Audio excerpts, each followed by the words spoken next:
Banswara news Mirza एवं भौर नायक साप्ताहिक अखबार बांसवाड़ा के ब्यूरो चीफ सईद मिर्जा की रिपोर्ट। लेकिन हमारे ही बीच के हमारी जाति के कुछ राजनीतिक चाटुकार हैं जो कि गैरों के तलवे चाट कर हमारी मांग को वो असंवैधानिक ठहरा रहे हैं, तो इनको भी आपको चिन्हित करना है और आने वाले दिन में लगातार भीड़ प्रदेश लेकर हमको उनको मुंहतोड़ जवाब देना है। और संविधान के अनुच्छेद 3 के तहत वर्तमान में आदिवासियों की मांग है कि हमको अपना अलग भीड़ प्रदेश चाहिए, अपना अलग राज्य चाहिए, क्योंकि आजादी के 70 से 75 साल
खबरें हमारे साप्ताहिक समाचार पत्र BN भोर नायक साप्ताहिक समाचार अखबार में भी प्रकाशित होगी।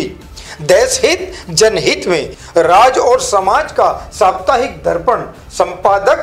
प्रकाशक शहजाद खान व सईद मिर्जा